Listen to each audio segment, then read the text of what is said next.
An Amish boy who falls in love with an English girl faces a choice that has no good outcome. Keep her and lose his family forever. Leave her and carry the loss for the rest of his life. Here is exactly what happens when that situation becomes real. How it starts? It almost always starts during Rumspringa. The Amish boy is 16 or 17, working a job with an English employer, a construction company, a farm supply store, a landscaping crew. Among his coworkers is a girl his age. She is friendly. She does not treat him as strange or different. She talks to him like a normal person. The conversations start small. Work topics, weather, simple things. But they continue every day, and slowly something shifts. He starts looking forward to work in a way he never did before. Not for the work, for her. The secret relationship. Within weeks, the conversations move beyond work. They text using a phone he keeps hidden from his parents. Everything about her life is different from everything he has ever known. She wears what she wants. She drives a car. She goes where she chooses without asking permission. For a boy raised in a household where conformity is the highest value, this freedom is intoxicating. They begin meeting outside work hours. A parking lot, a fast food restaurant, a park. Places where no one from his community will see them. He tells his parents he is spending time with friends from the singing. He is lying. Every secret meeting adds another layer of deception that will eventually have to be accounted for. Two worlds collide. As the relationship deepens, the boy begins to feel the full weight of what he is doing. He is living two completely separate lives. In one life, he is an Amish son, attending church, doing farm chores before sunrise, speaking Pennsylvania Dutch with his siblings. In the other, he is a boy in love with a girl who represents everything his community has deliberately rejected. He feels the tension when he bows his head for the blessing and thinks about her. He feels it when the bishop preaches about separation from the world. The English girl senses it too. She asks questions about his life he struggles to answer. He does not know how to explain that choosing her means losing everyone he has ever known. The community finds out. The secret never holds. Amish communities are small and interconnected. Someone sees his car parked outside a restaurant. Someone recognizes him walking with a girl in town. A younger sibling finds the hidden phone. By the time his parents hear it, the story has already passed through 2 or 3 households. His mother hears it from a neighbor at a quilting frolic.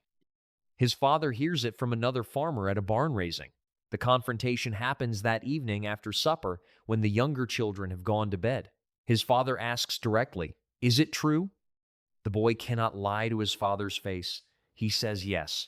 The room goes still. What parents do? The parents do not scream. They do not throw him out of the house immediately. What they do is harder than that. His mother cries quietly. His father sits in silence for a long time before speaking again. When he does speak, it is about consequences, not anger. He explains what this relationship means if it continues. It means the boy cannot be baptized while pursuing an English girl. It means his future in the community is suspended. It means his younger siblings are watching and learning from his choices. It means his parents carry the shame of his behavior in front of the church. His mother eventually speaks. She does not argue or lecture. She simply tells him what losing him would feel like. She describes the empty place at the table. She talks about his father's face on the day he was born. She says she has prayed for him every day of his life, and she will continue to pray. But she also says clearly that if he chooses this girl over the church, he is choosing a path that leads away from his family permanently. This is not a threat. It is a statement of how the community works. She is telling him the truth about what comes next. The bishop gets involved. Within days of the parents finding out, the bishop visits the home. This is standard. When a young person during Rumspringa becomes seriously involved with an outsider, the church responds formally. The bishop does not come to punish the boy. He has not been baptized. He is not yet a church member. The church has no formal authority over him in the way it has authority over baptized adults. But the bishop comes anyway, because the family needs the church's guidance, and because the boy needs to understand clearly what his options are before he makes a decision he cannot reverse. The bishop sits with the boy privately for an hour or more. He does not condemn the English girl as a person. He explains that the issue is not about her character. The issue is about what an Amish marriage requires. It requires two baptized members of the faith. It requires a shared commitment to the Ordnung. It requires a life built around church community, plain living, and separation from the world. An English girl who has not grown up in that life cannot provide those things simply by wanting to. The bishop asks the boy one direct question before he leaves. Do you want to be Amish? The boy does not answer immediately. The bishop tells him to think carefully, because everything that follows depends on that answer. The ultimatum. The ultimatum is not delivered in a single dramatic moment. It develops over several weeks of pressure from multiple directions. His parents stop engaging with him normally. Conversations become short and functional. The warmth that was always present in the household is not gone, but it is conditional in a way it never was before. His siblings treat him differently. The older ones are distant. The younger ones are confused. At church, the other families know. People are polite, but the awareness is visible in how they look at him and how conversations stop when he enters a room. The bishop checks in with his father regularly. The community is not being cruel. It is applying the pressure it applies to any young person who is drifting from the path. But the pressure is real and it is constant. He cannot escape it at home. He cannot escape it at church. He cannot escape it in the community. The message from every direction is the same. This relationship cannot continue and result in a life inside the Amish community. He must choose the English girl or the community. He cannot have both. No one is telling him what to choose, but everyone is making absolutely clear what each choice costs. If she converts, some English girls choose to convert. It happens. But the conversion required to marry an Amish man is not a simple religious decision. It is a total life transformation that takes years and succeeds rarely. The girl must learn Pennsylvania Dutch well enough to participate in church services conducted entirely in that language. She must learn to cook from scratch, preserve food, sew all her own clothing, and manage a household without modern appliances. She must give up her car, her phone, her social media, her English friendships, and her family's way of life. She must submit to the Ordnung of the specific district and accept every rule without exception. She must be baptized into the Amish faith after a period of instruction that typically lasts 6 months to a year. She must demonstrate to the bishop and the congregation that her commitment is genuine and permanent before any wedding can take place. Most English girls who attempt this process do not complete it. The cultural distance is simply too great.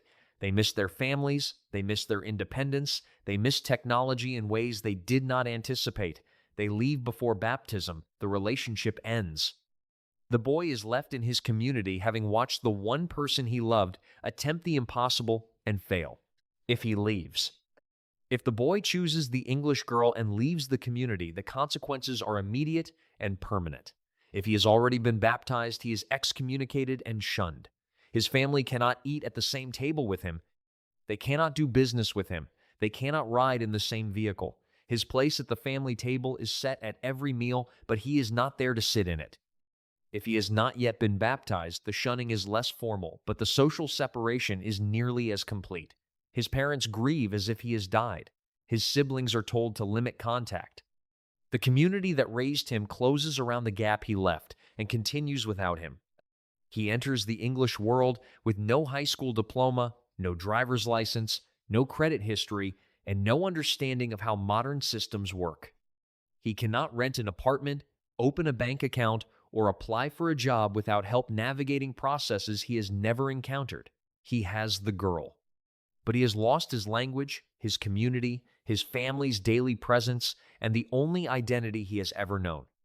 Some boys who leave for English girls eventually return to the community after the relationship ends. If they were not baptized, they can return without formal consequences. But the years lost and the wounds opened rarely heal completely. What most people outside the Amish world do not understand is how total the disorientation is. He does not know how to dress for a job interview. He does not know how to navigate a government office or fill out a tax form. He does not know the social rules of English friendships, English dating, or English workplaces. The girl who seemed like his gateway to freedom is now his only guide through a world that treats him as a curiosity at best and a liability at worst. She may love him genuinely, but love does not teach a man how to function in a world he was deliberately kept from his entire life. He has to learn everything from scratch while grieving everything he left behind. What the statistics say. Between 85 and 90% of Amish youth who go through Rumspringa choose baptism and remain Amish for life. That number is not accidental. It reflects how effectively the community manages exactly this kind of situation. The pressure applied to a boy who falls for an English girl is not random or emotional. It is systematic, and it works. Most boys in this situation eventually end the relationship and return to the community path. They attend singings, they court Amish girls, they get baptized, they marry. They build the life the community prepared them for. The English girl becomes a memory, a painful one in many cases, but a memory nonetheless. The boys who do leave permanently represent a small percentage. And even among those who leave, a significant number eventually return after years in the English world, especially if they were not yet baptized when they left. The ones who never return are the ones who were baptized before they left or who built deep enough roots in English life that returning became impossible. For them, the cost of that first relationship was everything: family, community, identity, language, the life they were born into. All of it traded for a love that the community did everything in its power to prevent from taking hold in the first place. What the statistics cannot measure is the emotional cost carried by the boys who stayed. The 85 to 90% who returned to the community path did not leave that experience behind cleanly. They carried it. Some married Amish women they genuinely love and built good lives, but in quiet moments, years later, they still remember her. The girl from the construction site or the farm supply store who talked to them like a normal person when they were 17 and did not yet fully understand what normal would cost them to keep. The community won. The statistics confirm it. But winning that particular battle leaves marks that do not always show from the outside.